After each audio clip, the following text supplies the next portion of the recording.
for the thousands in attendance and the millions watching around the world. Ladies and gentlemen, let's get ready to rumble!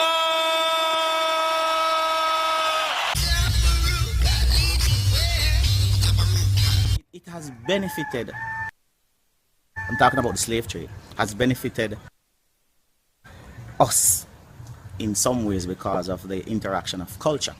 The culture exchange and all of that with the Europeans coming over, mixed with the African culture and all of that.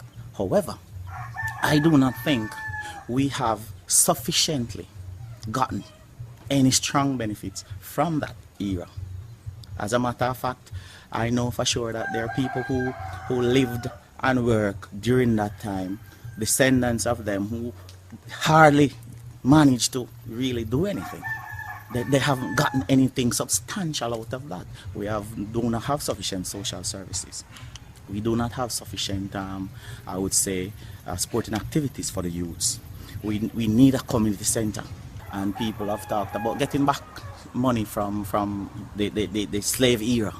I'm in agreement with that, total agreement, because I'm sure you can remember, the slave masters, the owners of plantations, they got paid. But the people who actually were here working, there was nothing for them. I am an African descendant, and my great-great-grandmother is from Africa, from Nairobi. And she came here, this is what I was told by my aunt, that she came here with the chain on her feet on a slave trade ship to Jamaica here. I think it is fair for we to get a bit of compensation, for what our old people been through. I think it's fair. I wouldn't toss any blame at David Cameron, Mr. Cameron, Prime Minister Cameron, because he wasn't around then. I'm sure he's knowledgeable of what took place. I'm sure he's in sympathy with the Jamaican people, the Caribbean people in the whole, who were brought here, who were taken here for slavery. And what I would expect, though, since he is in this position that he's in now, he would use this opportunity to fast-track this process. He also promised £25 million to a prison to host Jamaican prisoners who would be repatriated from Britain and serve out their sentences back home. This relationship between the £350 million for infrastructural works and £25 million to build a prison in Jamaica to allow Jamaica to accommodate Caribbean prisoners who ran afoul of British law created a remarkable conversation in the country and in the region. This £350 million was defined as a down payment, and the whole region wondered, a down payment on what? The significance of it, though, was that Mr. Cameron, who is 6 generations removed from his ancestor Sir James Duff, who had received £2 million in contemporary money for the 202 slaves he owned in Jamaica, and the legacy of that massive compensation for slavery has passed on to the Prime Minister. The question is, if we are going to move on, can we move on without the £2 million that his ancestors had received back then for the 202 Jamaican slaves that they had owned? Admittedly, Jamaica was the Caribbean's largest slave market. The British imported into Jamaica 1.3 million Africans. At the end of slavery in 1838, there were 300,000 remaining. The question has to be asked then, how do you reduce 1.3 million people to 300,000 after 200 years? Less than 25% survival. Slavery in Jamaica was genocidal. We understand then that when we speak of slavery in the context of Jamaica, in the aftermath of Mr. Cameron's speech, we are speaking also about the genocide on that island. 3 months earlier, the French president, Mr. Hollande, had also visited a Caribbean colony in Guadeloupe. He too said there will be no apology for slavery, and there will be no reparations. But he was in Guadeloupe to open a multi-million euro museum dedicated to slavery as a gift from the people of France, so that the African community in the French islands could see the horror of slavery displayed in their museum. He went on to add that France owes the people of the Caribbean a debt of gratitude. But this gratitude would not be expressed in either an apology or in any form of reparatory justice. All of this came against the background of what had transpired in 2001, when President Aristide of Haiti demanded the return of the 150 million francs that France had insisted that Haiti pay for their own self-liberation. You may recall that Haiti had fought a war of liberation, declared their independence on the 1st of January 1804. The Haitians were the first people on this planet to give Napoleon Bonaparte a whipping. And in return for this whipping, France insists that if the Haitians wish to be recognized as an independent nation state, they will have to pay compensation to their former enslavers. 1825, the Haitians are celebrating the 21st anniversary of their independence. France had refused to recognize Haiti as an independent nation. All the slave-owning nations of the Western world, Britain, Spain, Portugal, Holland, Norway, Sweden, Denmark, the United States, all said they will not recognize Haiti until the French recognize Haiti. The French said, if you want recognition, you pay for it. The Haitian people in 1825 had therefore a decision to make on their 21st anniversary. There were parties in Port-au-Prince, but there were also French gunboats in the harbor. The Haitian cabinet met and agreed that they wished to be reinserted into the international community, and this reinsertion would cost them 150 million francs, which is 21 billion US dollars in contemporary money. This money was paid, agreed to be paid, and was paid to the French government over 100 years. This extraction of economic value out of Haiti in the first 100 years of its nationhood crippled that nation. In some years in the 19th century, the payment to France in reparations accounted for 60 to 70% of the foreign exchange earnings of that nation. Aristide asked for the return of this money to the people of Haiti. He wrote to the French government, government to government, calling for the return of this money. The French government invaded Haiti. Aristide was overthrown and removed from office. His successor, his first public statement, was that the claim for reparations and the repayment of this money was a criminal act and removed from the state.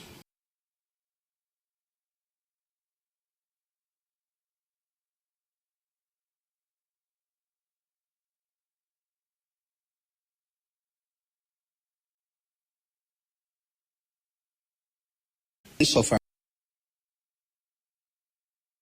President Aristide had acted against the background of the UN conference in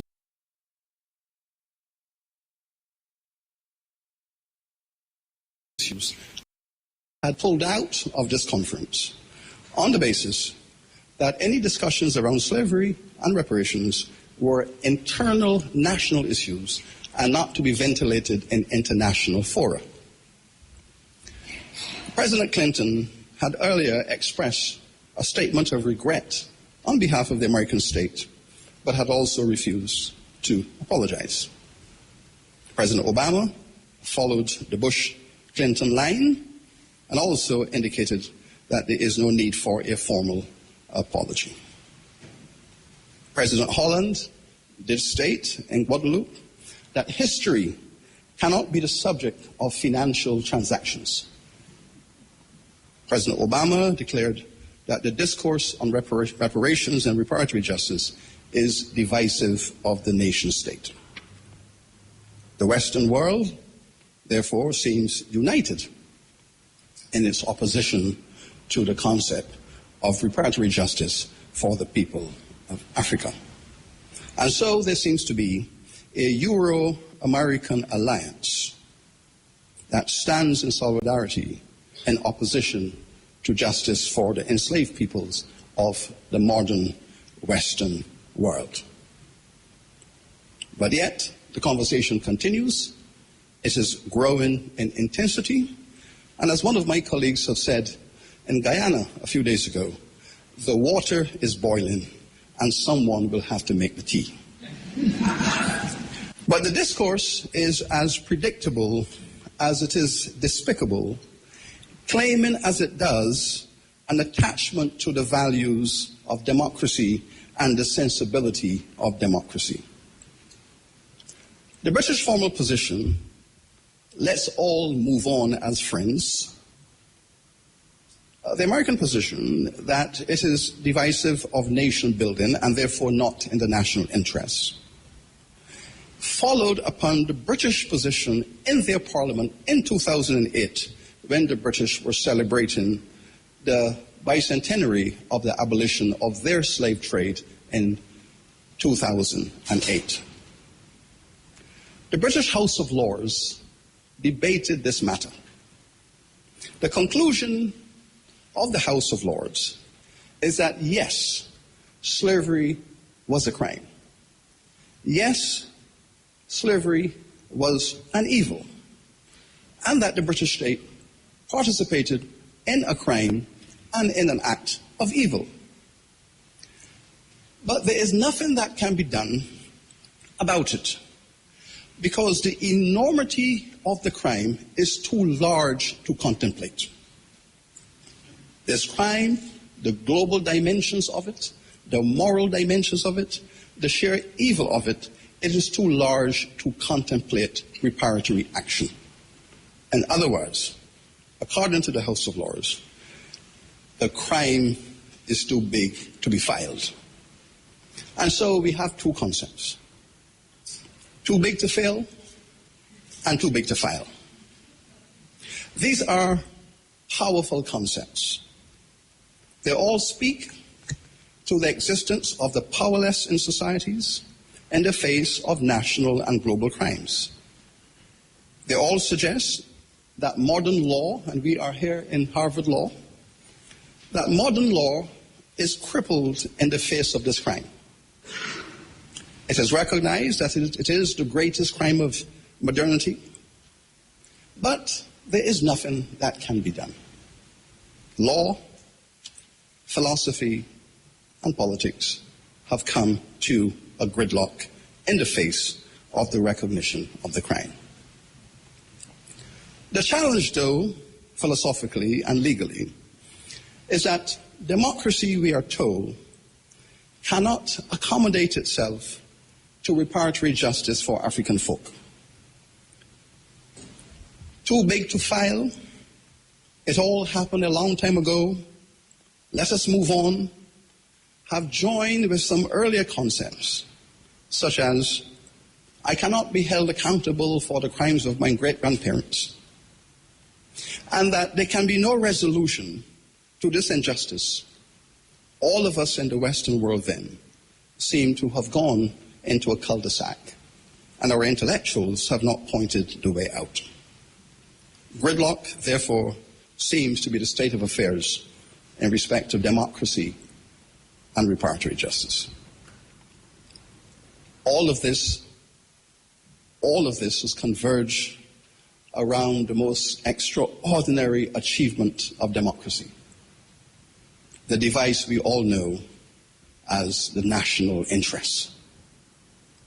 The national interest is a remarkable 17th century invention.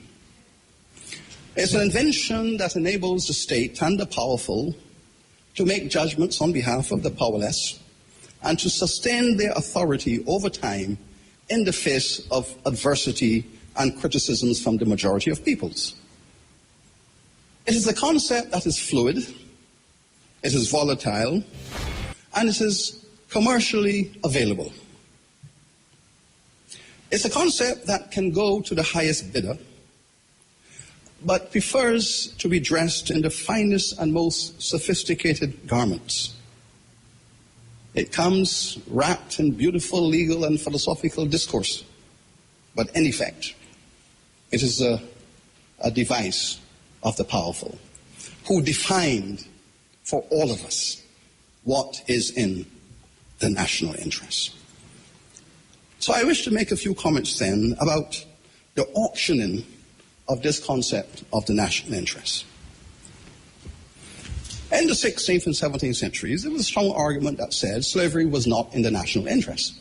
Across European countries, there were conversations about what to do with this form of labor. In most countries of Europe, and also in the early years of the colonies of this country, there was a formulation about slavery as not in the national interest. The vast majority of citizens in Europe and also in these colonies would have argued that it is not for the betterment of mankind. We see a change in this concept in the middle of the 17th century when slavery is emerging as a replacement for white indentured servitude. And in this context, we have the philosophical articulation of John Locke. Now, all of you here as students, like myself, many decades ago, would have been raised up on Locke on liberty. All of us were forced to read his treatise on liberty, and that was the beginning of our consciousness in terms of the articulation of the foundations of political democracy. But John Locke resolved this matter very skillfully for the British and for the Europeans. In his work on liberty, he argued that the African people are outside of humanity and therefore cannot be subject to the principles and the values of democracy. They are outsiders to the concept. Locke was able, therefore, through that mechanism to resolve the contradiction that appeared in Western philosophical thought. It enabled Locke then to become a slave owner. He was a major investor of slavery in the Bahamas. He owned plantation stock in the Bahamas. He was also the corporate secretary of England's largest slave trading corporation. And yet, while accumulating his wealth from slavery and slave trading, he wrote beautifully on the theory of liberty. All of this made perfect sense because he had resolved the contradiction to allow the West to go forward with slave owning as in the national interest, while at the same time formulating the theory of democracy and freedom. Then in the 18th century, across the Western world, slavery was defined as in the national interest. Now, in every instance, all of those many voices that rose up against slavery in Britain, in France, in Germany, in this country, all of those intellectuals and poets and theologians and common folk who turned their minds and their values against slavery were defined as not acting as citizens in their own national interests. And they were brushed aside. All of those opposition voices, and there were many very skillful, passionate opposition voices in the 17th century, in the 18th century, standing against the proliferation of this system of labor and human degradation, those people were brushed aside and pushed aside as not serving the national interest. Remember when Wilberforce made his first great statement against slavery, the King of England, a slave owner and slave investor, called upon him as a member of Parliament and threatened him to be very, very careful that you, sir, as a member of the British Parliament, you are standing against the national interest. Wilberforce persisted. By the early 19th century, the conversation has shifted. Powerful voices now turn against slavery and slave trading as not in the national interest. And we see in the 1820s the rise of this liberal perspective that says slavery is a crime, slavery is a sin. No one who has Christian values can be a slave owner. And suddenly the tide turned against slavery, and the British Parliament finally overwhelmed by the argument that slavery is no longer in the national interest, thus emancipation. So we see the rise and fall of this concept, and we see it every day in our lives. All of this is linked directly to the contemporary discourse in this country of the Black Lives Matter movement. This is just the second phase of that movement.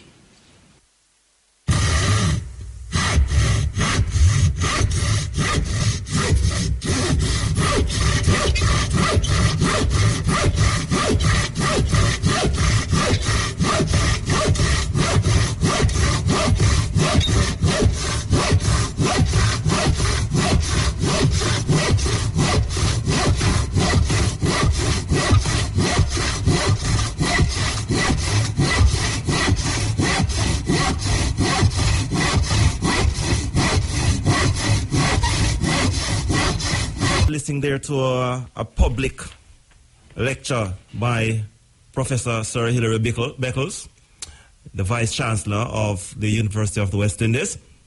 And that lecture took place at the Harvard University. It's Reparatory Justice for Global Black Enslavement, the greatest political movement of the 21st century. So all the while you hear us on the radio, and people say, boy, I love to talk about this slavery thing, man, and this Africa thing, and this black thing, and you know, we can move on now and move on now and move on now. But you see, that is the problem we have. Because if we don't rub the scene to get what we want as a people, then the same things will continue to happen over and over and over and over and over and over again. You see, this country, Jamaica, as was said in this speech, Jamaica was England's greatest asset for about 300 years. And we're going to hear some more from Sir Beckles shortly. They imported what? 1.4 million people into Jamaica. And when slavery was abolished, 300 and odd left. And we have seen over the years how the society has grown and continues to be, starting from being a racist society to now a classist society. And the whole thing of democracy. This thing of democracy was never meant for us. Even the founders of the word democracy and capitalism, them say it wasn't designed for black people. And it's true. Because, you see, democracy, anywhere you have democracy, is one of two things. Black people is at the bottom of the social ladder, or black people are very divided, as we are in Jamaica currently. So it's two things happen when democracy, of which the creators, they set it. So no matter how you hear about democracy, this and capitalism, that and whatever, two things is evident and will forever remain so until we get out of it. Black people remain at the bottom of the pile, or black people will be very divided as the current system that operates in Jamaica and many other of the black countries around the world. So we'll continue with more of Sir Beckles. In the 17th and the 18th century, there was a Black Lives Matter movement. The slave owners of this country, of this hemisphere, all argued that black lives mattered. In fact, nothing mattered more than black life, because the economies were built upon black lives. The inventories of their estates, the productive structures of this country and all of the Caribbean countries, their accounts, their balance sheets all showed that outside of land, the most valuable asset on the books of every enterprise was black life. And therefore, black life mattered most. Remember that the slave laws of this hemisphere were written to protect black lives. Slave owners could be punished. Slave owners could be and were punished for taking black lives, because it was seen as a destruction of the most valuable asset of this hemisphere. The most valuable productive asset of this hemisphere was black life, and slave owners could be punished for taking black life. In the Caribbean colonies, you could be punished £15 sterling for taking a black life. even though you were the owner of that black life. It was with emancipation. It was with emancipation across the hemisphere when the black life reduced in its economic significance to white enterprises, where black life no longer mattered as much financially, that there was this wanton taking of black life. The state and the law no longer protected black life. Those who took black life went unpunished. And therein lies the contradiction, that you could take black life 100 years earlier and pay a heavy price. And now you can take black life and don't pay that price. I am currently writing a manuscript on the strategies of taking black lives. I'm writing a book on the subject, Methods of Punishing Black Folks. And so far, I have identified over 1,800 ways to kill black people. The classical things that you know, the boiling in oil, the hanging, the lynching, the dismemberment, those were just the tip of the iceberg. I have an inventory of over 1,800 methods and means that were used to take black life in this country and in this hemisphere. It became a work of art to devise new ways, new and creative ways to punish and to kill black people.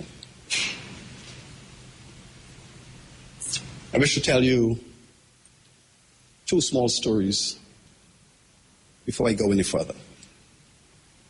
In 2008, I was invited by my alma mater, the University of Hull, a university built around the legacy of the great William Wilberforce, humanitarian and justice advocate,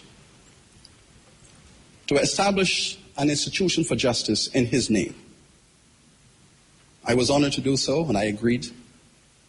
There would be a formal ceremony at the Prime Minister's residence at 10 Downing Street. And we will be hosted by Mrs. Blair, the First Lady of Britain. And I was asked to make a few comments after that formal dinner. It was agreed that the institution will be called the Wilberforce Institute for the Study of Slavery and Emancipation. The acronym being WISE. WISE is now a well-established institution in British academia.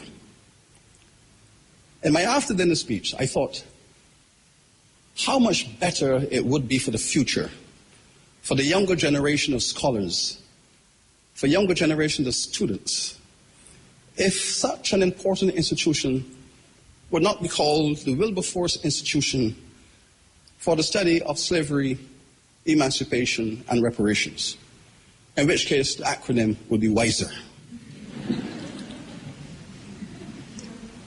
I was asked politely if it was my intention to undermine British policy, but I made the reference in jest, but it was the most serious of references you can imagine.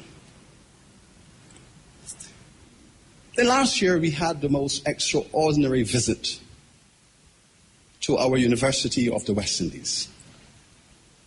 I had just been appointed Vice-Chancellor of the University of the West Indies. As you know, we have 3 campuses, Barbados, Jamaica, Trinidad. We have an open campus. We are a university of 65,000 students, the largest regional federal university in the West Indies. And we had the honor and the pleasure of hosting President Obama. It was the most extraordinary event. I had the honor of shaking his hand and welcoming him to our university. But in the midst of that welcome, I was so aware that our campus in Jamaica, built on a slave plantation, that our ancestors who had worked on that slave plantation for all of these centuries, our ancestors who had been buried on the campus, and recently we were involved in the building of a new medical faculty.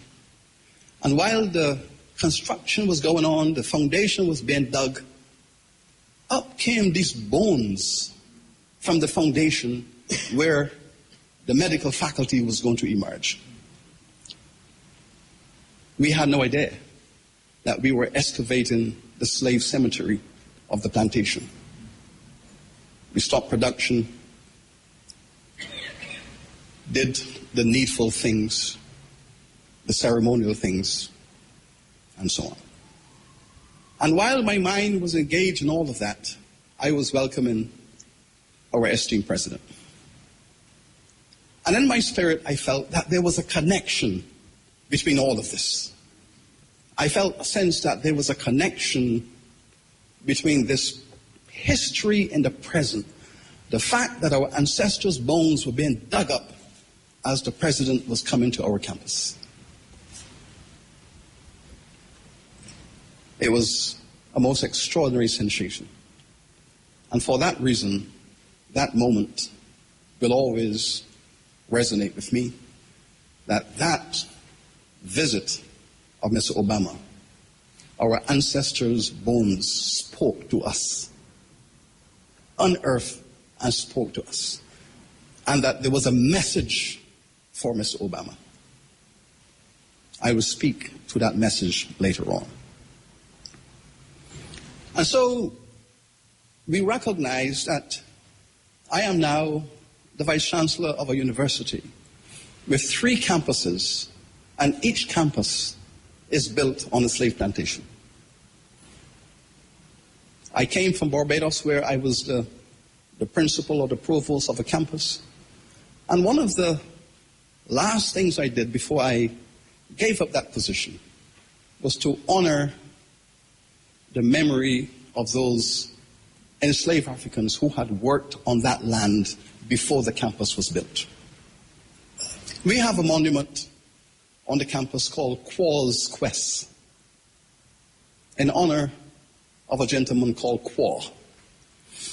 Quao was just 3 years old when he was brought to Barbados as a slave, aboard a slave ship. His parents had been murdered in a slave raid on his village. The child was thrown onto the slave ship and brought to Barbados. Quao is bought by a gentleman who too has a 3-year-old child. And he bought Quao as a present, as a toy for his son. They grew together.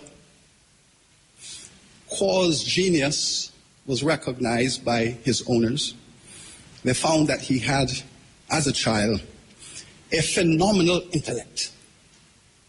Taught himself to read, to write. Mathematical capacities were extraordinary. They asked him to take responsibility for the accounts of the estate. Slavery comes, slavery ends. A church is built on the plantation. 2 weeks at emancipation, the Church of England is looking for a sexton for the new church. The sexton, as you know, is the person, the officer of the church, who takes responsibility for all of the events of the church. Marriages, baptisms, all the public events of a church are taken care of by the sexton. Quao becomes the sexton, the first black sexton of the Church of England anywhere in the world. And in 1854, there's an outbreak of cholera, and he is lying on his deathbed. And he gives his testimony on his deathbed. He says, I came to this colony as a child of 3. Parents lost. I am now married, 4 children. My family is rebuilt. I am a teacher, I'm a preacher, I'm a professional man. My quest is over. And so we call this monument Quao's Quest. The first teacher on the land where a university campus is now built. This is the history all of us have to deal with, how the past speaks to us in the present. Then there is the narrative of one of my predecessors, Sir Arthur Lewis, who I'm sure you all know, Nobel laureate in economics, the first vice chancellor of my university, professor of Princeton, Manchester University, everywhere, one of the finest intellectuals of the modern world. But in 1938, as a young graduate, 23-year-old graduate with a PhD in economics, London School, brilliant young man, he wrote a little book called Labor in the West Indies. And in this little book, he says, the economics surrounding the development of modernity are well known. We can all account for the rise of the Western world. We can all account for the emergence of global capitalism. We know the benefits that global capitalism have brought to humanity. But, he says, this matter of 200 years of unpaid slave labor is yet to be addressed. That was before he received his Nobel Prize, 1938. That is what he said. He goes on to argue that until this matter of 200 years of unpaid slave labor that built this modern world is addressed, democracy and the West will be on trial. And that we must find a way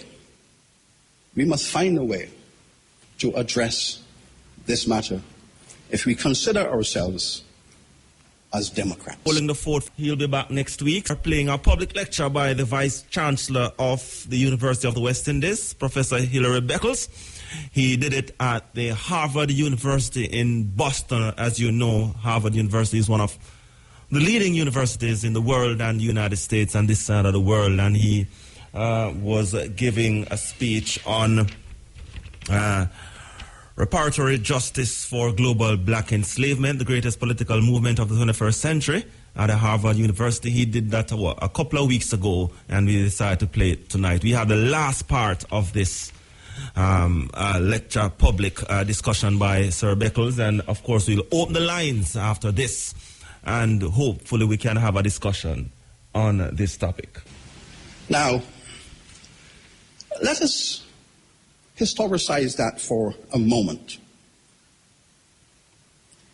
That there is a relationship between democracy and what Quao had experienced, the raid upon his village, the destruction of his parents, and his thrown onto a slave ship to labor in the Caribbean. That we now have on the one hand democracy, but we have a history of terrorism.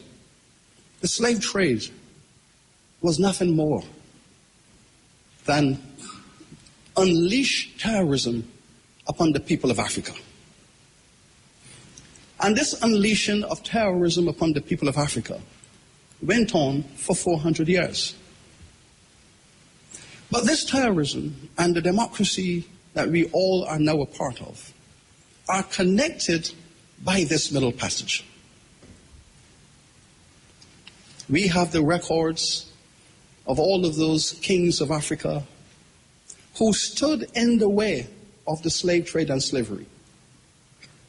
And those who stood in the way of this crime, instructions were given from the British government in the records of the Royal African Company to assassinate those leaders who stood in the way of the slave trade. Understand this, the Western world was in need of cheap labor. Capitalism was in need of cheap labor. African labor was the source of energy that drove the Western enterprise. Fast forward 400 years.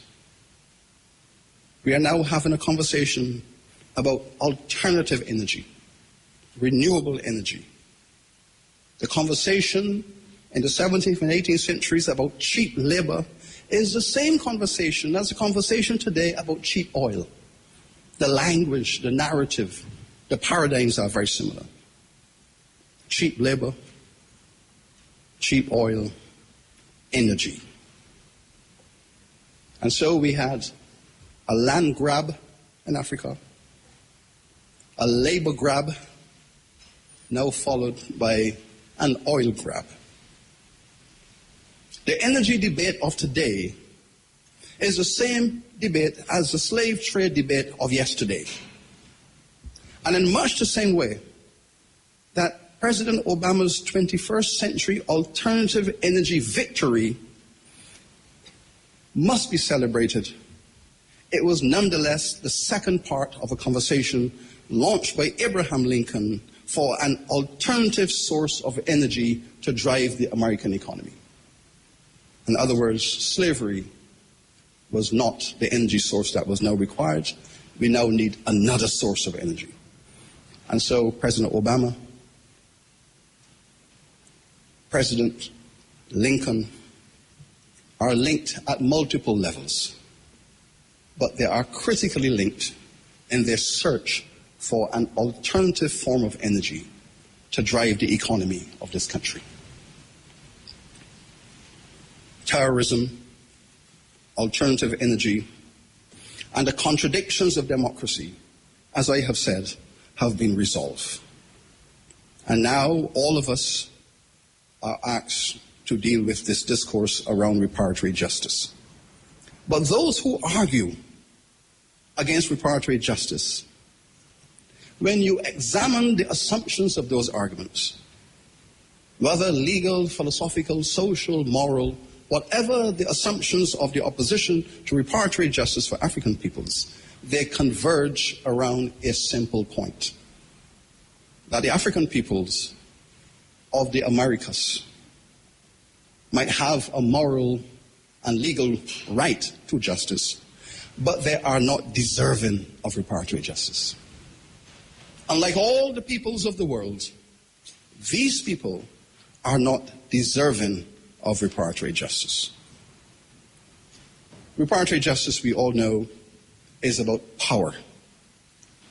Who gets reparatory justice are those who are able to win the discourse of power. The weak, the disorganized, do not get reparatory justice, unless it comes at the end of a journey where that group is facing extinction.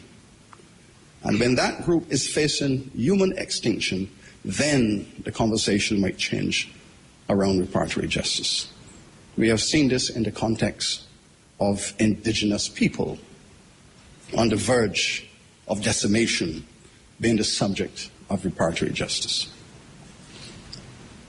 The Caribbean has now thrown itself into the vanguard of this process. All of the governments of the Caribbean met in summit, examined the historical details of this case, and have agreed that the powers of Europe, the slave-owning nations of Europe, that they all have a case to answer. CARICOM, the Community of the Caribbean, has therefore broken ranks with Europe and America. The Caribbean governments have broken the gridlock. The Caribbean governments have determined that the future of democracy has no integrity without a discourse of reparatory justice. And why? Because this is the final stage in the evolution of our democracy. For 300 years, for 500 years, the indigenous peoples, the African peoples, fought to remove genocide and slavery from our culture of civilization. They fought against it. They were in the vanguard of all those democratic sensibilities we speak about: justice, equality, freedom. They fought. After 300 years, we were finally able to uproot slavery from our world, chattel slavery. What the enslaved of the Caribbean describe as the barbarity time. That's how the former slaves used to refer to slavery, as the barbarity time, the time when barbarity descended upon the world. Barbarity. Then it took another 150 years of struggle to get the right to vote, to walk the streets, to live in communities. After 300 years of fighting against slavery, another 150 years of fighting for the right to vote, for civil rights, social justice. Finally, we are in this stage now, final stage, where we are talking about reparatory justice for this history. This is where we are. This is not going to go away. This is not going to be brushed under the carpet. This is going to be the world's most powerful and evolving political movement in this 21st century. All over the world, where these crimes have been committed, citizens are going to be rising up and calling for justice. This is a turning point in our culture of the world. It's the beginning of a new dispensation. It is not about retribution and anger. It's about atonement. It's about the building of bridges across lines of moral justice.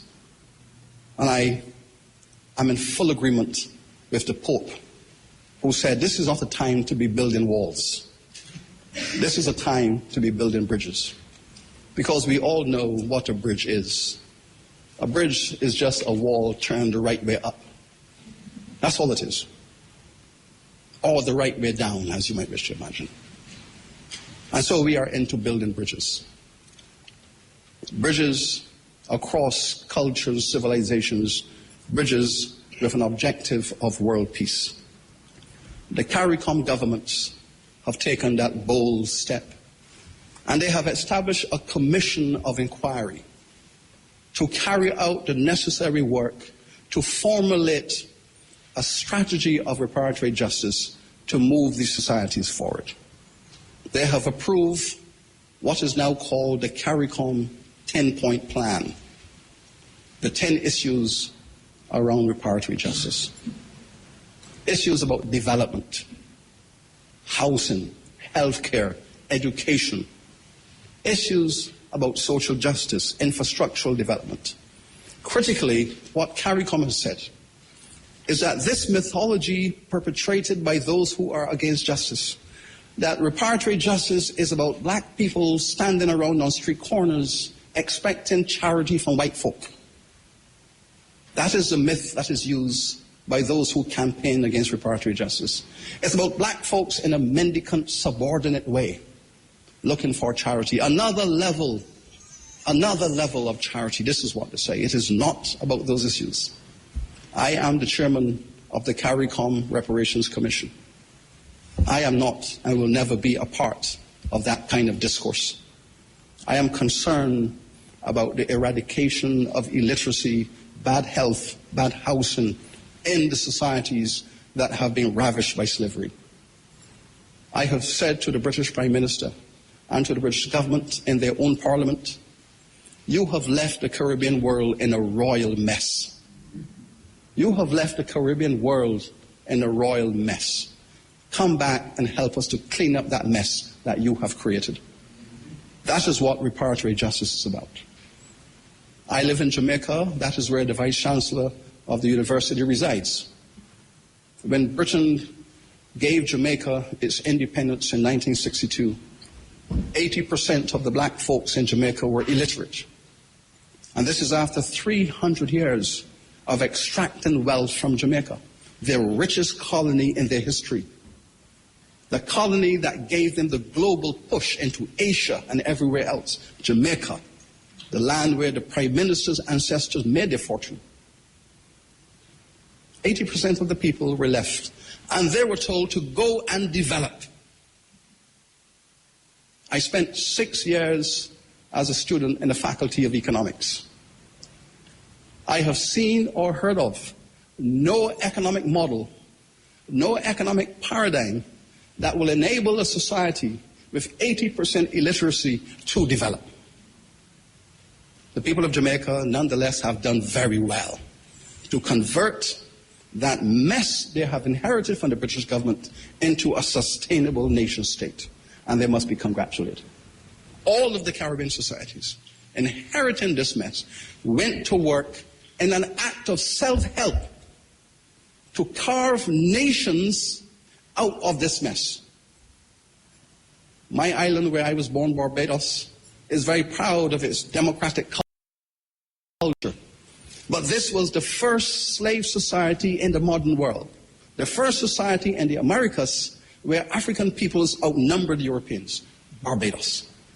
And now we celebrate Barbados as a center of democracy and freedom, because the formerly enslaved people took it upon themselves to build that tradition, to turn slavery on its head and create societies based on freedom and justice. This is our achievement. This is the achievement of people who had been enslaved, to turn history around and point the world in the right direction. And so we are saying, and we are urging, and I can think of no other place to do this than here in Harvard Law, the home of our esteemed president, to join with CARICOM.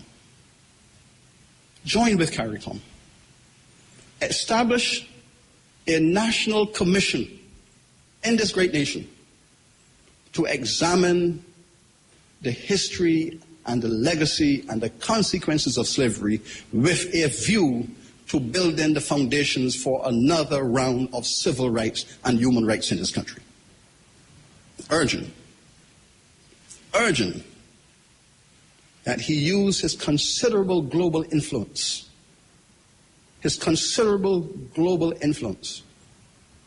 to help to shape this 21st century around reparatory justice. And when I had the honor of meeting with him at the University of the West Indies, I felt the ancestors were speaking to me to tell him this, to say to him, welcome to Jamaica, welcome to a slave plantation where we have built a university. We are proud of your achievements as a great leader, but your ancestors are asking you to do one final thing. They are crying out from the graves for reparatory justice. And let me say this. How many of you have seen President Obama singing Al Green at the Apollo Theater? On his visit to Jamaica, he said he grew up under the influence of the remarkable music of Bob Marley. Well, I'm going to sing a little Bob Marley for the president. Old pirates, yes, they're rob I, took I on the merchant ships. Redemption song for the president, who we're asking to take this one final step. For Bob Marley, for all of us who are committed to reparatory justice. We celebrate what he has done for the people of Cuba. We celebrate the opening he has given for the people of Cuba. Reparatory justice will mean, in this country, in the Caribbean, that no child will be able to say, I can't breathe. No child will say, I can't breathe in this civilization, in this land, in this country. Therefore, on the next occasion that I'm invited to this distinguished university, I hope it will be to participate in the open ceremony of the Obama Center for Reparatory Justice at Harvard University.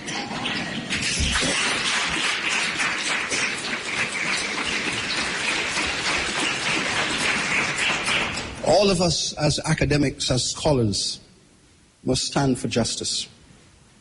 We give solidarity to students in this university and all universities around the world who are standing up and demanding that their university environments be ethical environments. I have just visited Oxford University just 2 weeks ago and had the great honor and privilege of addressing faculty and students at that university, now appointing its first vice-chancellor, who is female, after 700 years. But I was able to say to students and faculty there, yes, Oxford University has been a part of a certain imperial history that have celebrated and empowered white supremacy, racism, depredation of cultures.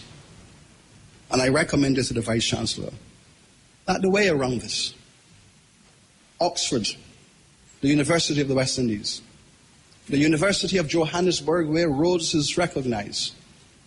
How about an Oxford, Johannesburg, University of the West Indies Center for Global Justice? Let us turn this history around. We cannot bury it because, as I have said, when we bury this history and we go to put up buildings such as medical faculties, we then dig up the bones. The bones are everywhere. They're everywhere. There's no point in burying the legacy and the memory as well as the bones. Let us bring everything to the surface and find a way forward through all of this.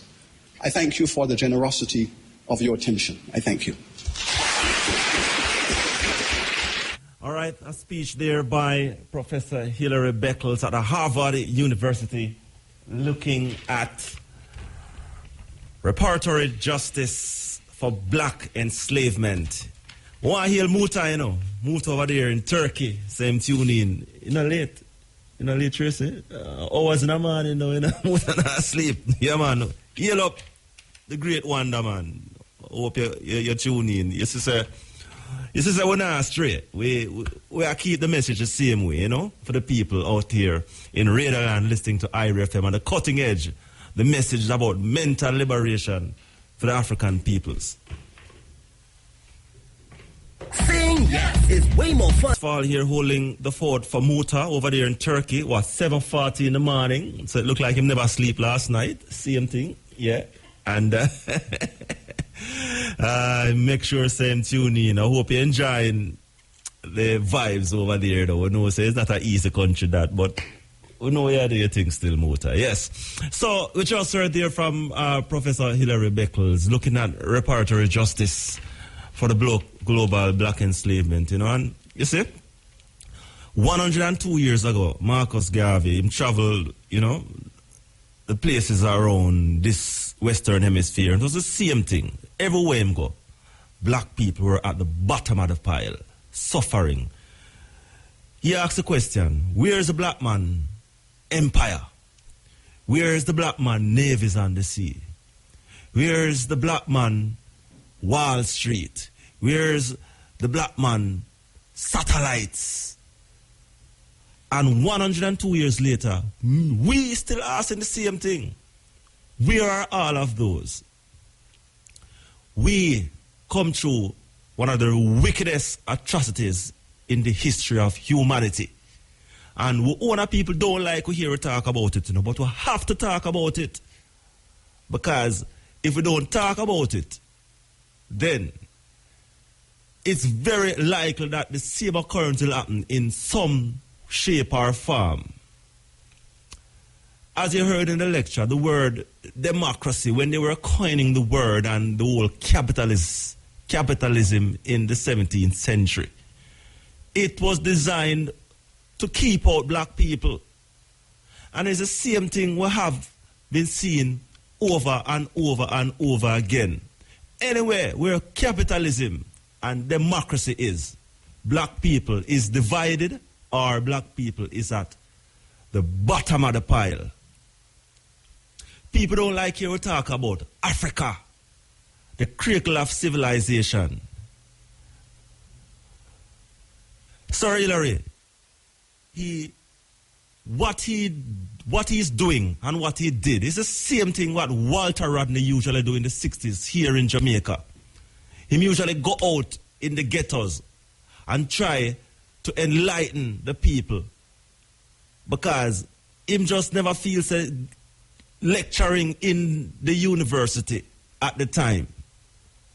It wasn't working out. So he had to go out in the street and tell people about them history, how great they are and how great they can be.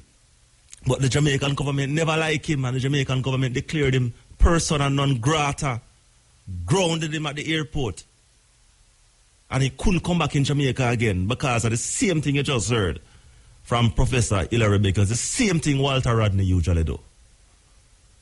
So we're glad for people like these who see the necessity to go out there and enlighten our people and try to bring back justice to a set of people who were wronged and continue to be wronged. And one of the things that we as a people, we hate ourselves, we don't like, the black and black killing is one of the wickedest things, because as so it's set, we were the creators of arts and sciences. They stole our arts and sciences from Africa. Books. The richest man who ever lived in the history of the world, the richest man was a black man named Mansa Musa, who ruled the Mali Empire in the 12th and 13th century. Bill Gates, Buffett and the whole of them, Rockefellers and the whole of them, the wealth that this man had, quadruple whatever the wealth that these men have nowadays.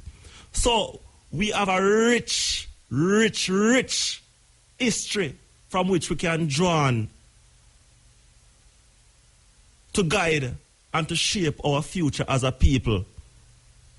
And reparations is critical for all those slave-owning countries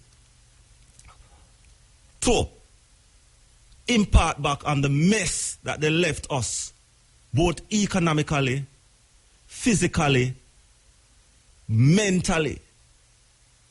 Mentally is one of the worst things. We suffer from a serious state of mental slavery, even up to this day. A very, very serious state of mental slavery in Jamaica and in the Caribbean and in the black world in particular. Very few people see the light and try to fight, but the very few people who see the light and try to fight, them keep them down. Them don't want to hear. They don't want to see them talk. They don't want to see them try to uplift. As they start to talk about, see, we are talking about black thing and slavery and rape. We see it even on the football field, where racism continues to rear its ugly head in the sport. And a lot of people say, well, they might make them money and this and that and all sort of things. But that is beyond. When you have your own dignity to deal with, when you have your own rights to defend, don't come tell me about, boy, I make my money, you know. And that is one of the problems. A man might have him Rolex watch, him big house up on the hill, the prettiest and fastest car, and thinks that is all. No. We don't even start yet. We have to find a way. We have to. That's why we give thanks to a program like this, the cutting edge. It has gone 20 years now. Remember, as a youth, to migrate. Now that is serious. When I go to some countries, and the youth have great hope for them country. Not so in Jamaica. Very few youths want to stay and build this country. And it's sometimes when you see it, you can't even too say nothing because it's what them grow and say. And the whole political system, the whole divisiveness, the whole, the economic mess that we were left in. As you hear the man say, when Jamaica received its independence in 1962, 80% of our population was illiterate. 80%. Check the records and check. But we have done well as a people. And hats off to the greatness of the Jamaican people. But one of the things that continues to keep us back is the whole divisive nature of our governance, our political system. And that is a thing where continue to keep us back. And that is one of the things that continue to not inspire our youths to want to stay here and build a society in which we want it to be. Still a great country, great people.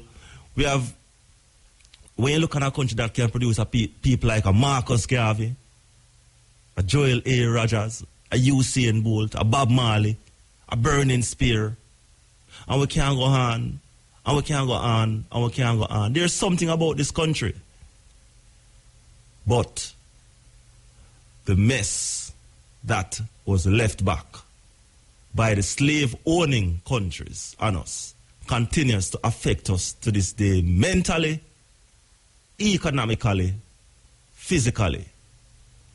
And that is why we always have to fight. We can't care when nobody wants to say, we're going to dip on the radio till thy kingdom come, until this thing set in order where we have reclaimed what we are about, our greatness as a people. We have reclaimed our status in the world affairs. If Europe is for the European, if China is for the Chinaman, if India is for the Indian, if England is for the Englishman, then Africa must be for the black man. If it's not physical, it must be mental. Africa.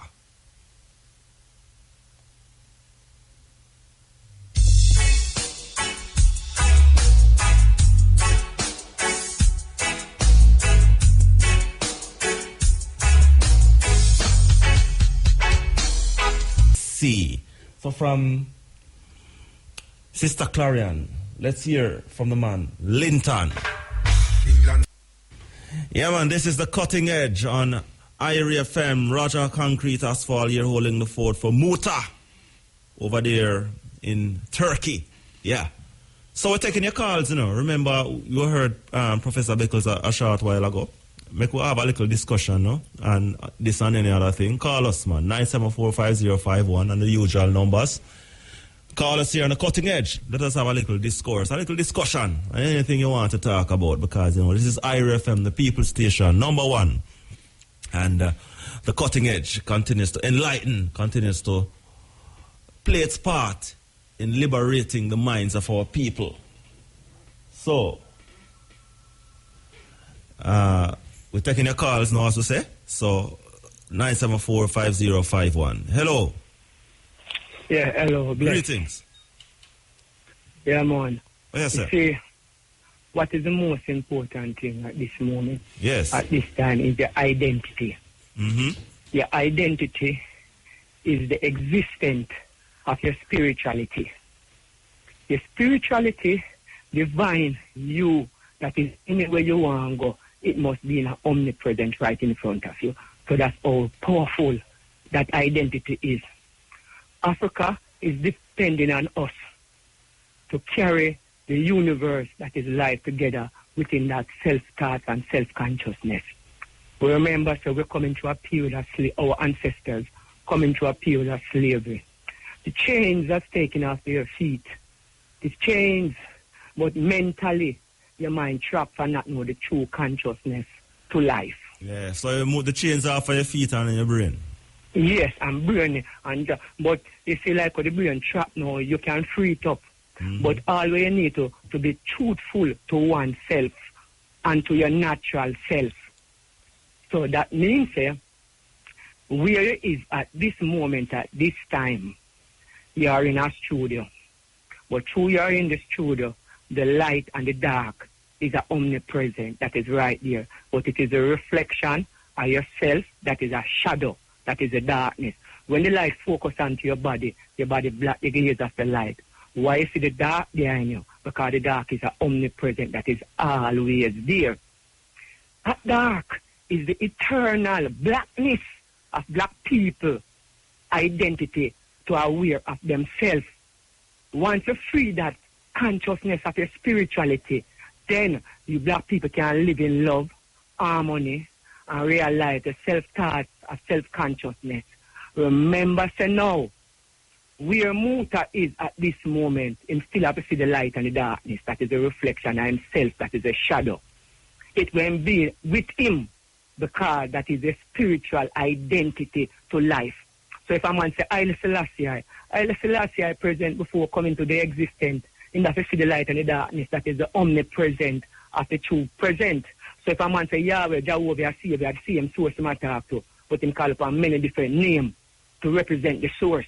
But one source must be an identity of itself. There's no escape. Tell me where you can go that you can leave your shadow. Because the shadow of the Almighty is always be there. So that's why you cannot leave it. So open your mind now to the self-thoughts, the self-consciousness, the self-movements, the self-awareness. No matter where you travel over the world, Africa depending on us to bring them back onto the subconsciousness of them blackness, them black awareness, them black consciousness, them black movement. Within this truth, only the truth can set you free. So once being, and even the food where you're eating right now, you have to adjust up on the food them to gain that consciousness in yourself. Because even the drink them where you drink now, it drifts off the mind. There is so much thing to untrap the mind. Yeah, man, so much trappings, so much trappings within you right now that we need to, try to sort out ourselves in terms of this whole movement to where we want to be as a people. You talk about Africa, you talk about spirituality. Yeah. So you're right, you're up on the right track, boss. But we'll give thanks to. So just all the meditation I know say well, the present are the identity what you're seeking for, that is the black man kingdom, is right in front of everyone eyesight. But or you acknowledge it, or you're aware of it, or you look into it. But truth is the truth that will set you free. You have to be in open-minded within oneself. Open your eyes and look within. Yes. All right, sir. So what I'm saying, you see the shadow where it's right there, that is the darkness. And the light, right with it, is that source of that energy. There's no energy, no power from that. And if you can't escape your shadow, that is the shadow of the Almighty, that is the darkness.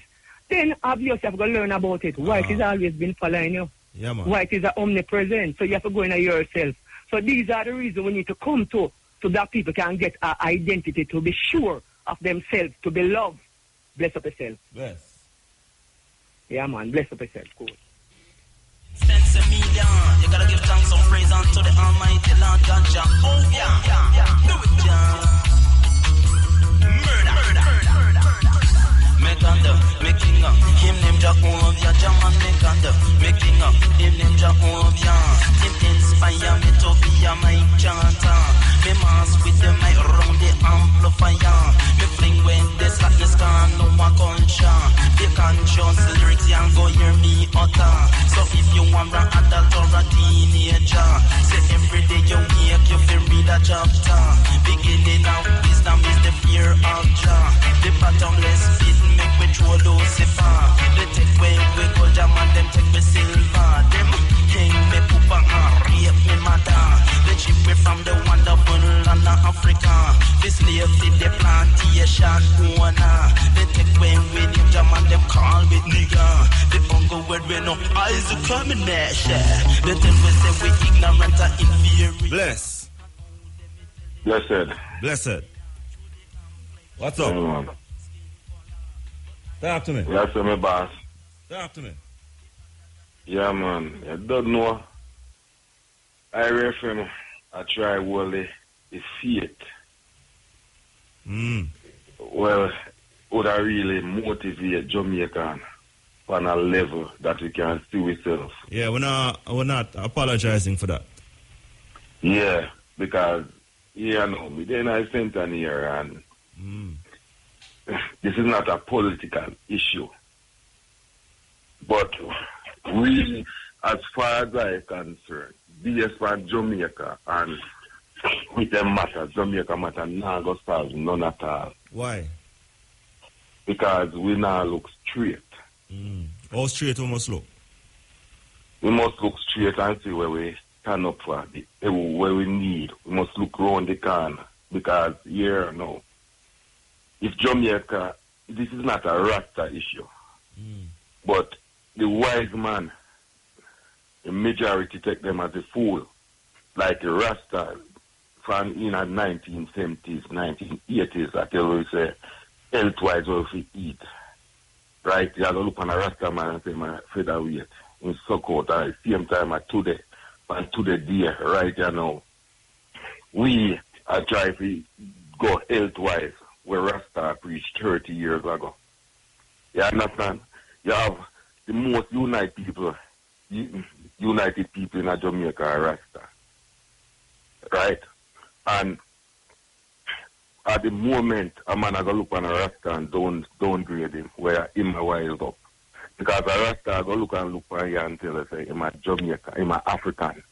We are not really Jamaican, we are African. Right? Anywhere you go and see a black man is going to be an African. Anywhere you go and see a Chinese, they are going to say that is a Chinese. All of them born in a Jamaica. Right? All of them born in a Jamaica. And he has a Chinese look. A name of your race, a scientific name of your race.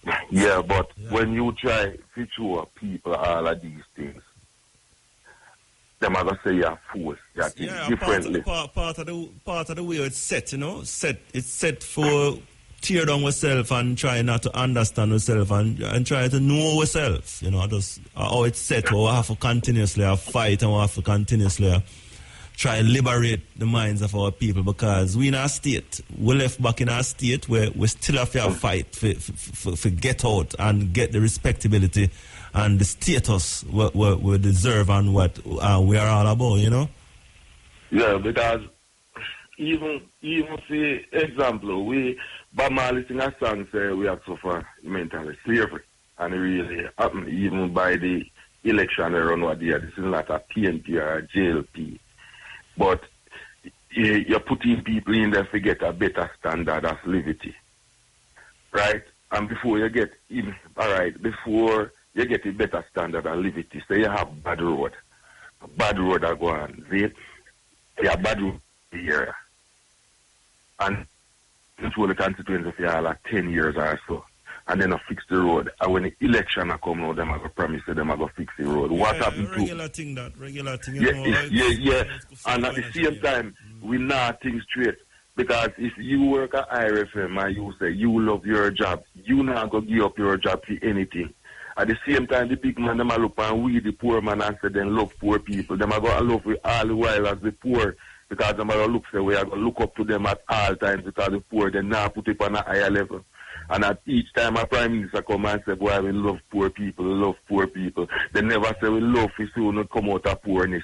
They never hear them a come on that and say, so more time when we there and you look deep within things and you know what the reality is. You as a one man who are trying to change and you will stand up for your justice. Might be going up like Malcolm X and them man there and stuff, etc. Man, I go on like your back is against the whole world. Yeah, man. All right. Give thanks, here. Yeah, man. Let me tell you, let me pick up my brethren, Tingy. I know in them there, listen, press off and camper down. You don't know, say, area all the time. You see me? Yeah, man. So, Tingy, anyway, they big up yourself. All right, sir. Bless. All right. Why you look Jagger, you know? Jagger back into the place. And the whole Tex Lane crew, downtown, the whole of downtown and south and North Street and the whole of down south. South Camp Road, Franklin Town and Rallington Town and Dunkirk. Why you the whole of the people I'm in tune to the cutting edge right now.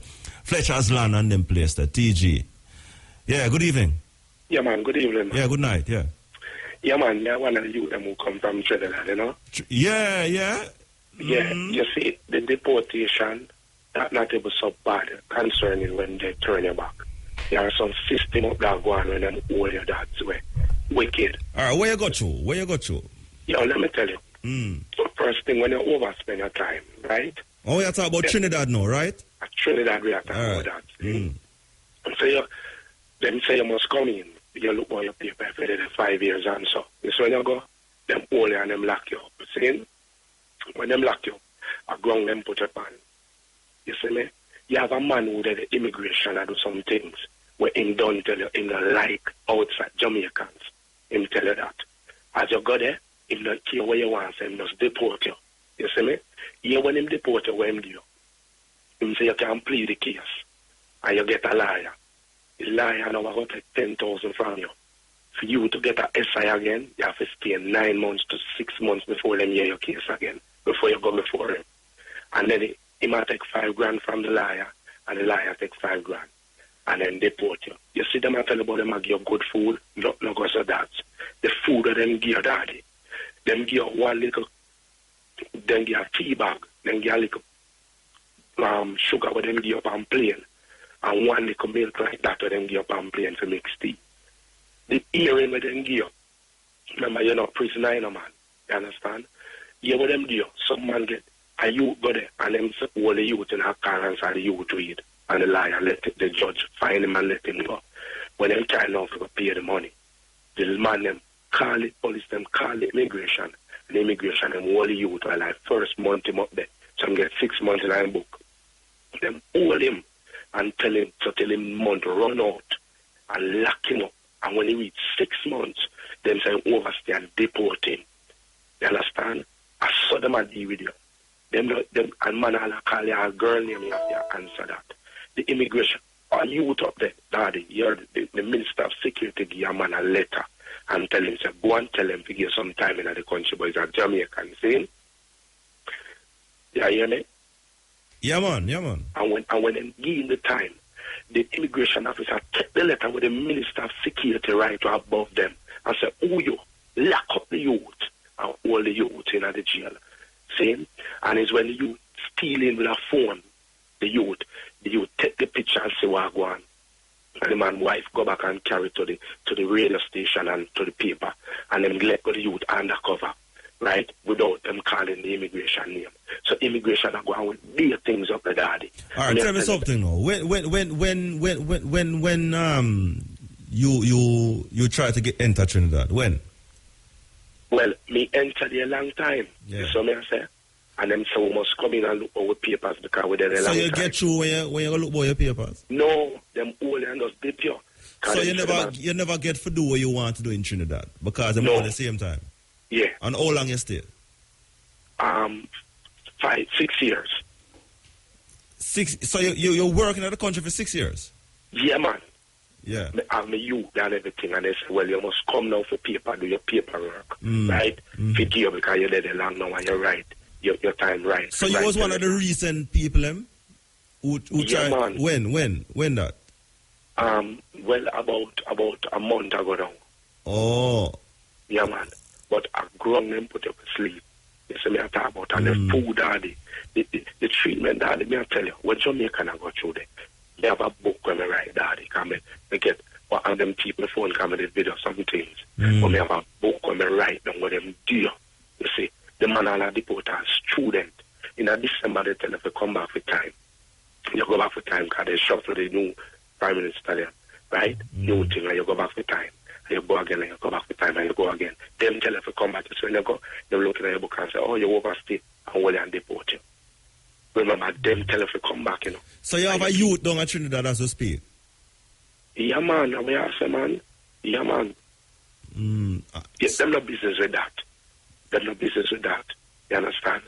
The man, the immigration man, just at deport and I tell us, no care. He no like Jamaican. He tell us straight. You see me? So have you spoken to the foreign ministry out here? Who you get statement out here?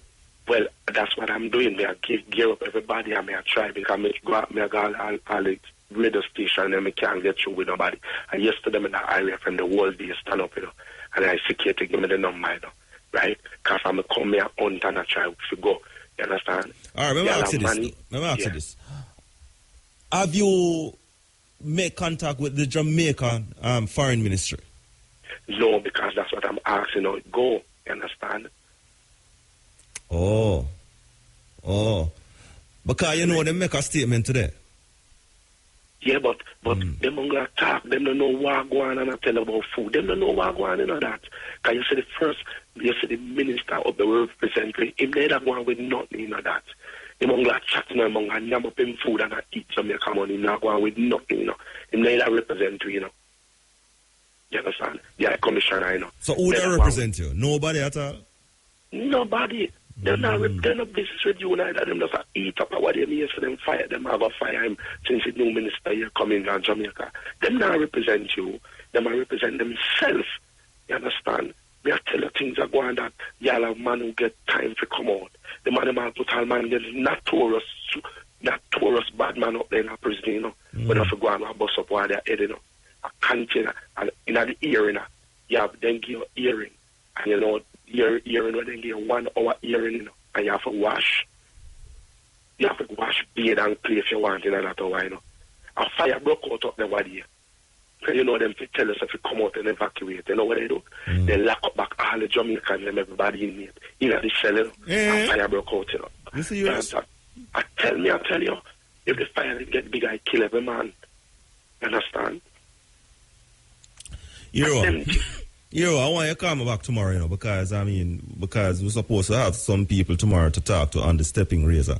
We're trying to make contact down there to get some more clarity as to what's going on, because we keep hearing these things, but then again when we reach the diplomatic level, it kind of pretty it up. Dress it up away, like, you know, so. That's something I talk about. That's something I talk about, understand? I have to go link to that because, you see, Jamaican youth like suffer that. You see me I talk about. And when they deport you, at them for right you buy your ticket in a which you don't know, you're not going to wait that long. But they must send back the bill to the Jamaica, what they call this? The Jamaican, they have a European nation, European something in Jamaica, yeah, they send the bill and say, them buy ticket for you. Not going to say no. See, here with the immigration man, all are youth. And the youth just ask them, my man a crime man, you know, him overstay. Let me go for my clothes and my money. You hear my man say, at Jamaica, at Trinidad money, at Trinidad clothes, the people them wear their clothes and spend their money. And send out the man same way, you know. Them not carrying feet, you know. You see? Yo, come back tomorrow. Come back tomorrow in the afternoon. Yeah? Yeah. I'll be here. Yeah, man. Yeah? Yeah, man. This is the Cutting Edge on IRA FM. Hello? Hello? Hello? Yeah, man. You're on. Good night. Good night. Yeah, I've been listening to Sir Hilary Beckles. Yes. And even that little man who was speaking about light and darkness afterwards. Yes. Yeah, you know, one of my concerns is indeed reparations for black people. Not from a Rastafari point of view, because I'm not a Rastafari. I am a Christian, born and grown, and accept the faith myself, but I'm not one who is just heavenly minded with no earthly use. I believe that we need to, you know, we have to be all things unto all men. Yes.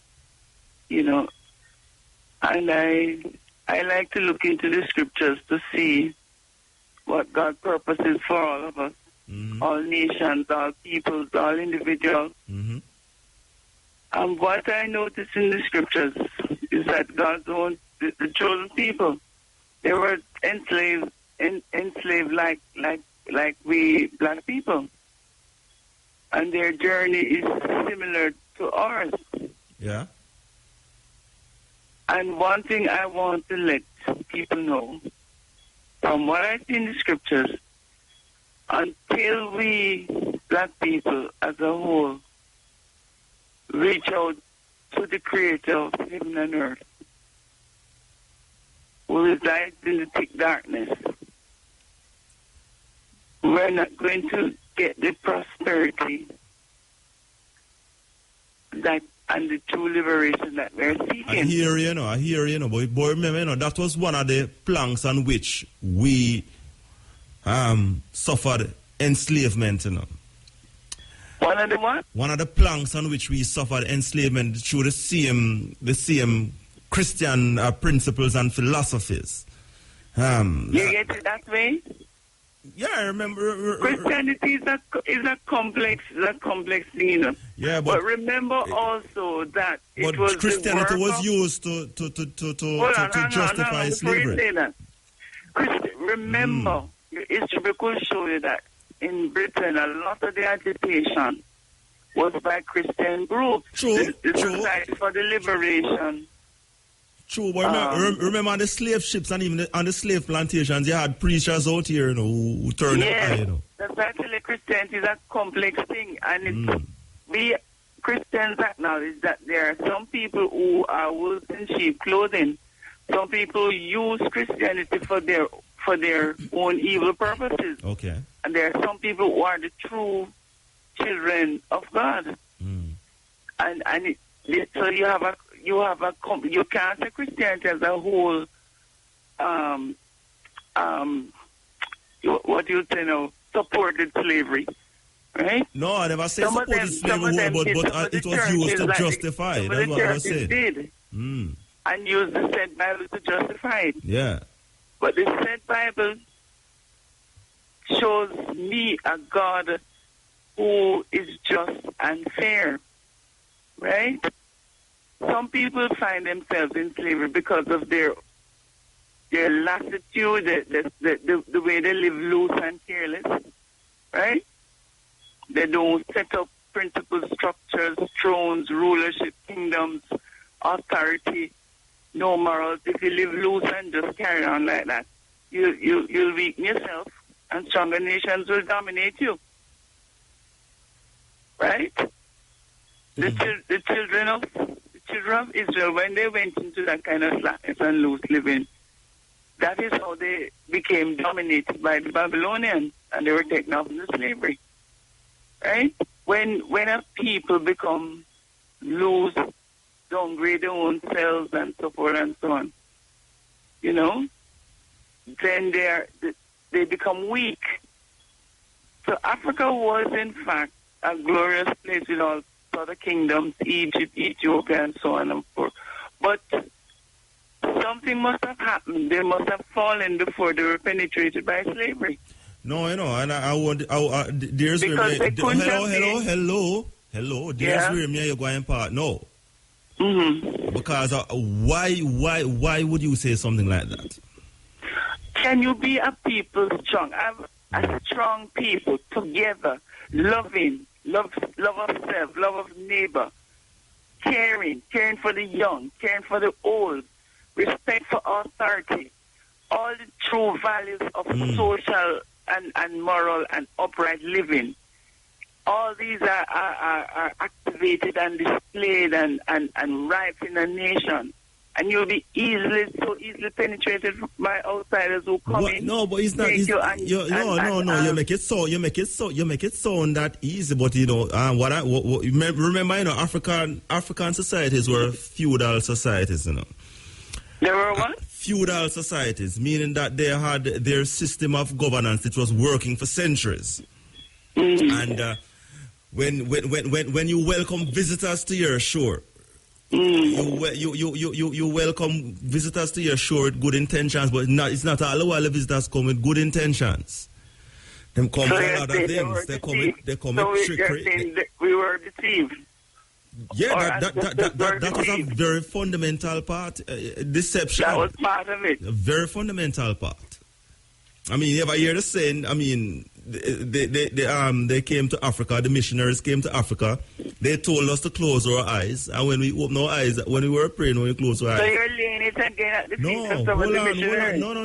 No. You saying something, and no, I am saying something too. I'm saying that we African societies. You ever heard about the book "Oh, Europe Underdeveloped Africa"? Yes, I heard of it. Okay, well, not even. Well, I like if I read it too. Well, remember now, when you are enslaved, when a people come in and dominate you, rule you in your own land and take you where they want to take you. No. All kind of stuff. Coming into Africa was what? Hello, miss. You'll be raped, you'll be castigated, hold on. You'll be... Coming into Africa to rule Africa was a later day thing, What usually happens is trading with the same African people to get slaves. That was initially what happened when European countries began to rule Africa was the Berlin Conference. That was when Europe began to have a foothold in Africa. You ever hear about the Berlin Conference yet? Yes, all of those things. But that was when Europe put their foot in Africa. But before that, they usually extract from Africa. But they put their foot in Africa after the Berlin Conference. So we have to make sure we have that clear. And that was after the whole slave trade at the Ivory Coast? Yes, remember, Berlin Conference was so the slave trade had been going on, right? Yes, I'm telling you, the slave trade was extracting from Africa, but Europe got their foot in Africa through the Berlin Conference. Yeah, because they got their foothold in Africa. Penetrated and weakened. No, they got their foothold in Africa. They got their foothold in Africa through the Berlin Conference. But before that, they were extracting people out of Africa. No, the Berlin Conference were the European countries that met in Berlin in 1885 to carve out Africa. That's why I have that's why all of those countries and all of those states that... But you need to listen. You need to listen. But you need to listen. The point. No, but you need to listen. The point I'm making is this. It's simple. You can take it at the familial, at the level of a community. You can take it at the level of a family. No penetration and can happen unless the family itself, the community itself, there's internal degradation and disintegration. Yes, but I'm telling you also that it didn't start that way. It didn't start that way. It was after these things, Europe got their foothold in Africa, but before that, they were extracting out of Africa. That's what I'm trying to say. On a fair level, on a fair basis, fair trade level? Fair trade? Through slavery, through the minerals, through everything, but they got their foothold in Africa through the Berlin Conference, and the European countries carve out Africa themselves. And say, Belgium, you get this. Come into my yard and carve out. No, but it's not. Belgium is not in Africa. Belgium is in Europe. Belgium is in Germany. Hear me, Berlin is in Germany. And I'm saying that the Berlin Conference was when they met to carve up Africa, European countries. So that's why you have all of those countries named where you have the English, the French, the Spanish, the German, the Belgian people. That was when they got their foothold in Africa. But before that, they used to extract people out of Africa. And that's what I'm trying to say. I try to fight against anything where you're saying. I just tell you all things happened in a chronological order. Hello? She gone. Yeah, man. Bless. Yes. Good night, yeah. Yeah, man. Run it. My name is Mutabruka Warrior, you see? Yeah, man. You have to talk fast. Talk fast, yeah. Oh, I call to you from St. Thomas, you see? Yeah, man. Talk no, man. Oh, when I say, you see, I look up on a list of the brethren, I make the speech about education. And when I say about the education level of Jamaica, you see, when I say 80% of the people are illiterate, you see, and you see the other 20% were bright, them start take side with the slave master, you know, and use the other 80%. You know, see, as Marcus Garvey said, a nation without them roots and them culture is like a tree without root. You understand? Yeah.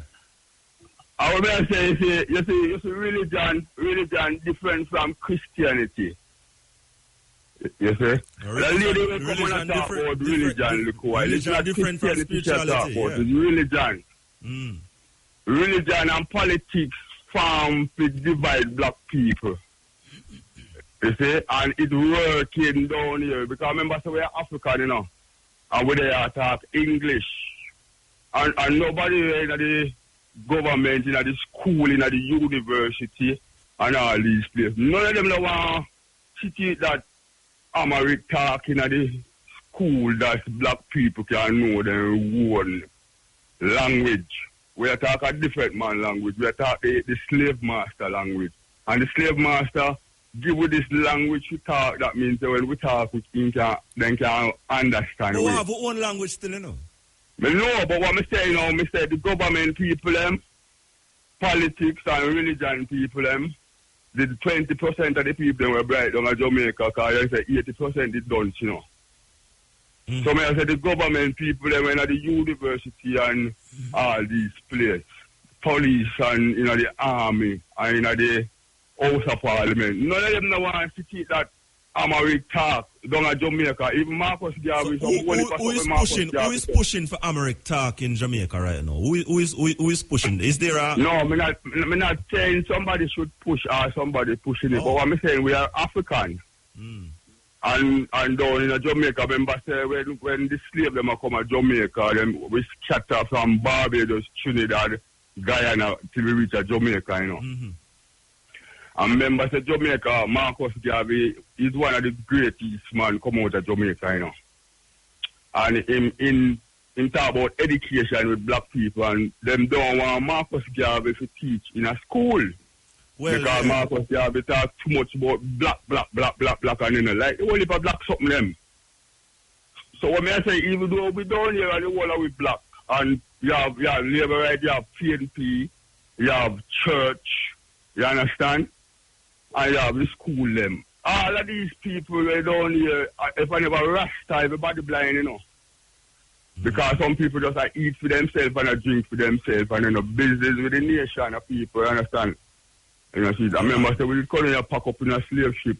Give thanks to Rastafari, man, because you know the enlightenment that is needed. If it was for Rasta, wouldn't be enlightened certain way. But give thanks though. Right now, there, eh? We give thanks. A long time I want to talk on the program, you know, so me buy a credit to talk on the program. Yeah. So the credit I really don't need to kill me, and if you cut me off before credit, I can go and talk some more. Talk quick. Last thing. Last so thing. I say give thanks to Rastafari, you see? And I want to ask the church people them a question, the people them where I say them know about God and Jesus. I want to ask them if they ever see the image of a bald Jesus yet. Yeah, see, because they fight against here, you know. You ever seen an image of any Jesus yet? Eh? Have you ever seen an image of any Jesus yet? Me? Yeah. Well, me watch it away from the crucifixion where them show you up on the TV. I will read about it in the Bible. Okay. You know, see. But me I say now, when they show the Jesus, the white Jesus, he have a moustache and he have a precept and he have a white ear on him head. Now out here, if you're not a ballad and a God church, people criticize and underrate you and then discriminate the ones and still like just start grow like a ear on your head and on your face. Then say you're Rasta. And they say Rasta fool. And then when we take it out, Rasta is the brightest set of people in Jamaica. You know, see it? Yeah. All right. Give thanks. Cutting Edge on IRA FM. Bless. Blessings, brother. Yes. Blessings, brother. Yeah, man. Bless up, man. How you doing? Yes, my brother. Seeing. Respect. Yeah. Give thanks and praise, you know. Yeah, it's a powerful reason we are going tonight, you know. Yeah, man. So yeah, but I wonder if the woman there listen to the lecture what the man did I say first. I don't know. I don't think so. But maybe. Why is that? Why is that? Why? No, because at the same thing we're trying to defeat right now. Yeah, because at the same thing make we enslave right now. Remember, say the same man when him SSG, the slave ship when him SSG has been coming. Yeah, it was one of the ships that must start care of our people, yeah? Yeah, but as I was saying, you know, I mean, and she also had a point, you know, that Christianity was used to justify, was a justification foundation for slavery. But she also does say a Christian people in England did a fight for abolition too, which she have a point there, so what I try to say is that Christianity was one of the main sustainers of slavery, which is a fact. You know, is a fact. Christian the people who usually practice, the missionaries and the preachers and them something, they want the payroll of the state to do what them do. And that is why they have to turn a blind eye to many things, you know, over the years. Is a recent thing when they took them off the whole payroll of the state, you know. So Christianity do a whirl bad for us as a people. We can't escape that. Because I black royal for true self. Yeah, we can't. I mean, you know, you got the people who get up and say, see them, I blaspheme on the radio and this and that and all sorts of things, you know. But if you check your facts and your history, it's not lying, me telling. Because in my foreparents days, they won't know about this. The same slave usually sing amazing. The same song we sing, we know as Amazing Grace, how sweet thou art, that save a wretch like me and them something. That was a main song that was sung on the slave ships by the people who practice. So it's not lie. It did it. The documents, facts that they for sure say it's true. You know, when I say Christianity don't do good, you know, and what they did over time, and especially when they do for charity and over the years and whatever, but you can't escape that part. That cannot escape. But you and me, I got to tell you, you know, uncle. Before Rome, before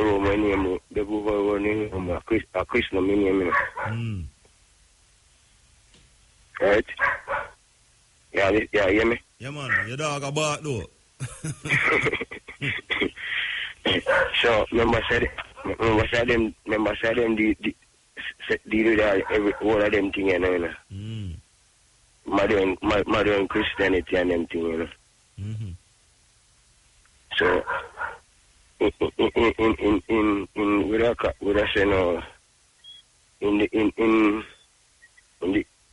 the 16th century, now them change and say Rome. Because all of them things we see what go on, you know. Them things were set up long time from those long days to go on. All right. Check in for instance now. The Muslim extremists them that are create havoc in the world now. The extremists them, the Muslim extremists them.